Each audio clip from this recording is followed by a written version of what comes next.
우리가 가래를 흔히 관운상제라고도 하는데 여기서 말하는 관이 바로 이 관례와 계례입니다. 왜 관례라고 했고 계례는 또 무엇이 다른가? 남자는 따내렸던 총각머리를 올려 상투를 틀고 관을 쓴다 해서 관례라 하고요. 여자는 따내렸던 머리를 올려 쪽을 쥐고 비녀를 꽂는다 해서 비녀 계자를 써서 계례라고 합니다. 그 의미는 모두가 다 현대사회에서 성년예와 동일하다 하겠습니다. 이 의례는 남자는 이제 20살, 여자는 15살에 했는데 조선시대에는 이제 이 나이에 이르기 전에 혼인을 하는 조혼의 풍속으로 인해서 사실상 이 관례나 계례는 혼례의 절차 속에 흡수되어 버렸고요. 또 이제 그 고종 때 단발령과 서양복식의 도입으로 인해 상투와 관, 그런 쪽으로 상징되던 어른의 이미지가 상실돼서 관례와 계례라는 말 명칭도 의미가 없어지게 되었습니다. 옛날에는 실체 발부는 수지부모라, 불감회상이 효지시야라고 했습니다. 무슨 얘기냐면 신체의 모든 것은 부모님으로부터 받은 거기 때문에 아무것도 회상시키지 않는 거, 이것이 효지시야, 효의 시작이라고 했습니다. 그래서 머리를 자르지 않고 기르고 있었죠. 그러다가 이제 고종 32년인 1895년에 단발령이 내려지죠. 예.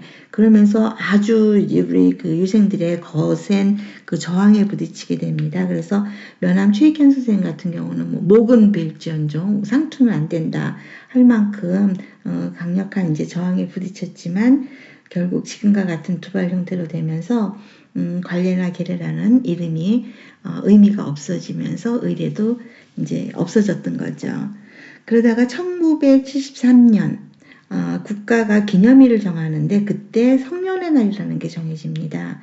그러면서 그 성년의 날 기념 행사의 부대 행사로 전통 성년예를 시작을 했습니다.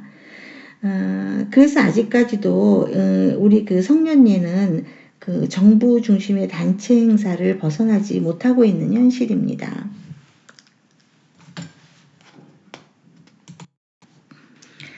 관례와 계례의 의미. 관례와 계례의 의미는 성인의 복식을 갖추어줌으로써 성인으로서의 사회적 책무를 일깨워주는 데 있다 하겠습니다. 성인으로서의 사회적 책무를 일깨워주기 위해서 하는데 어떻게 해야 하느냐. 성인의 복식을 갖추어줌으로써 자신의 변화된 외모를 통해 그 스스로 성인이 되었음을 인식하고 그에 따른 사회적 책무를 지우도록 하는 것입니다. 그러니까 이제 불러 앉혀놓고 너는 성년이니까 이러이러한 것을 해라 이런 것이 아니고 성인의 복식을 갖춰줌으로써 스스로 변화한 자기의 외모를 보고 내가 성인이 되었다는 걸 인식하고 그에 따른 사회적 책무를 깨우치도록 하는 것, 이게 우리의 관례라 하겠습니다. 그래서 이제 우리 그 관례 내용의 핵심은 바로 성인의 복식입니다.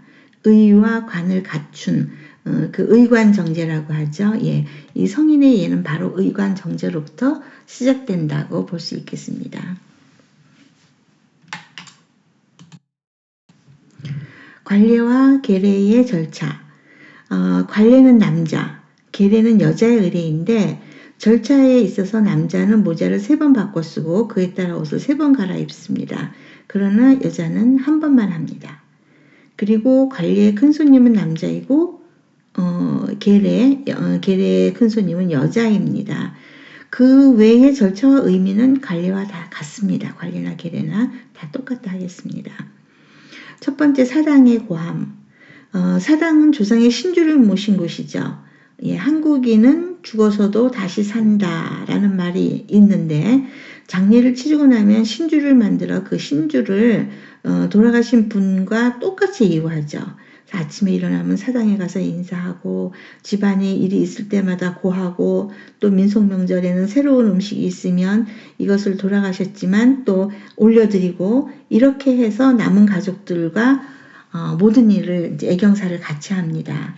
따라서 성년이 이제 자손이 성년이 되는 마당에 모르시게 할 수는 없는 일이죠. 그래서 사당에 이제 관례 혹은 계례가 있음을 고합니다.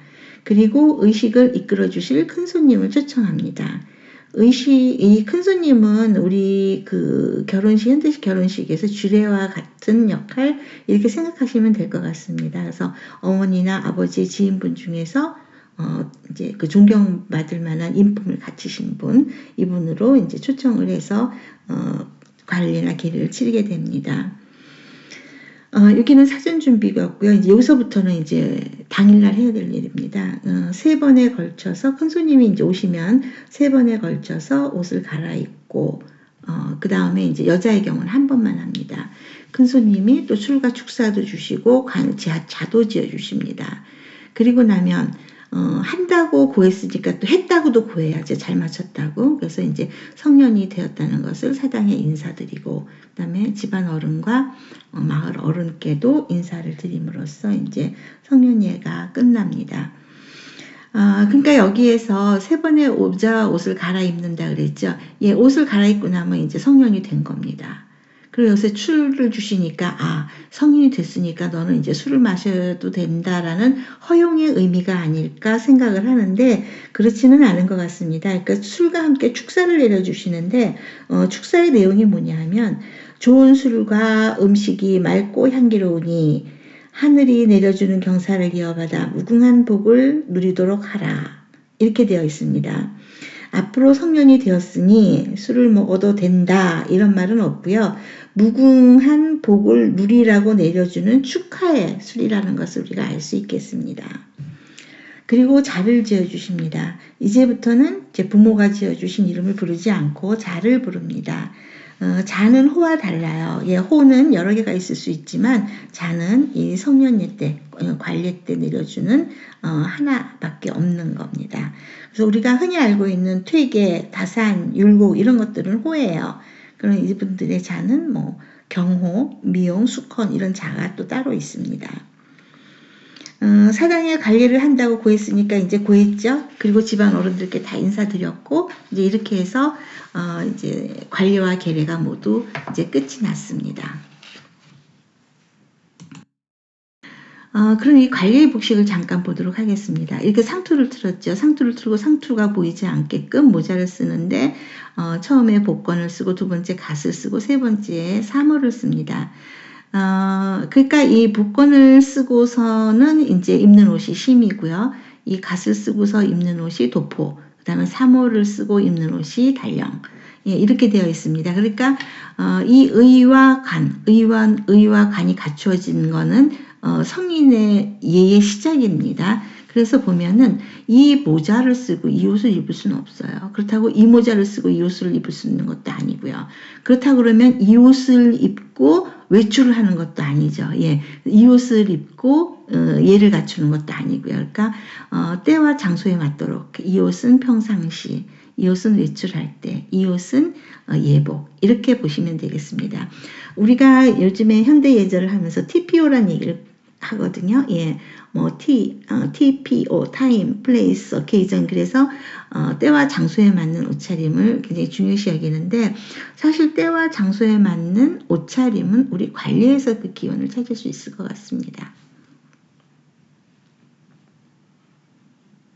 그러니까 우리가 굉장히 그 품격 있는 삶을 추구하고 살았던 것 같다는 자부심이 듭니다. 관계례와 복식과의 관계, 관례 계례라는 것이 옷과 어떤 관계가 있나. 예. 성인이 되는 의식을 관례라고 하는 것은 성인의 예가 관에서 비롯되기 때문이다. 예, 성인의 예가 시작이 여기 관이네요. 그럼 어떤 절차를 밟아서 성인의 예에 도달하는가. 먼저 아까 보셨죠? 제일 먼저 관을 씌워주는 거 가례라고 합니다. 가는 이제 관을 씌워준다는 의미입니다. 그래서 관을 씌워주니까 거기에 따른 의복이 갖춰지죠. 예, 그렇게 해서 입고 나면 이게 평상시 같으면 평상시의 자세와 평상시의 안색과 평상시의 말투가 나오겠죠.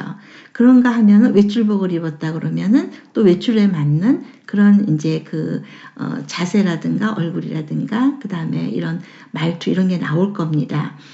이렇게 갖춰지고 나면은 스스로 그 안에서 깨우쳐지는 게 저절로 여기에 맞는 이 관과 의복과 자세에 맞는 그런 마음가짐을 하게 된다는 겁니다. 예, 그 마음가짐이 뭐겠어요? 성인으로서의 도리, 책무 이런 게 되겠죠. 그래서 성인의 예라고 하는 거는 성인으로서의 책무, 도리를 다하는 걸 얘기합니다. 그래서 이 성인의 예는 바로 이 관에서부터 시작한다. 그래서 관례, 계례 이렇게 얘기를 하는 겁니다. 이 책은 1896년 민영환이 러시아 황제 니콜라이 2세 대관식에 참석하고 돌아오는 과정을 적은 기획문인데요. 1896년에 서울을 출발해서 56일 만에 러시아에 도착했어요. 그런데 대관식에는 들어가지 못했어요. 이유가 뭘까요? 지각해서? 아닙니다. 우리 하루 전에 도착합니다. 대관식이 예배당에서 거행됐는데 그 예배당에 들어가려면 모자를 벗어야 돼요. 그런데 모자를 벗지 않았습니다. 그래서 들어가지 못하고 지켜만 봤다고 합니다. 그러니까 우리의 그 의관정제에 대한 의식이 어떤 거였는지 우리가 충분히 짐작할 수 있죠. 이 복장이 바로 대관식에 들어가려고 갖췄던 복장입니다. 여기서 모자가 없다고 생각해 보세요. 어떨까요? 아마 제 입장이었어도 저 모자 안 벗고 안 들어갔을 것 같아요. 예. 여기도 보세요. 다 옷에 맞는 다 이렇게 모자가 있죠. 예. 그래서 상투가 보이지 않도록 이렇게 입었었습니다. 실내에서도 모자 안 벗습니다. 이분들 뭐 이제 그냥 이렇게 모여 앉아서 다담을 나누고 이렇게 함에도 불구하고 모자 안 벗죠. 밥 먹을 때도 그렇습니다. 예, 이것이 의관 정제에 대한 우리나라 성인의 인식이라 하겠습니다.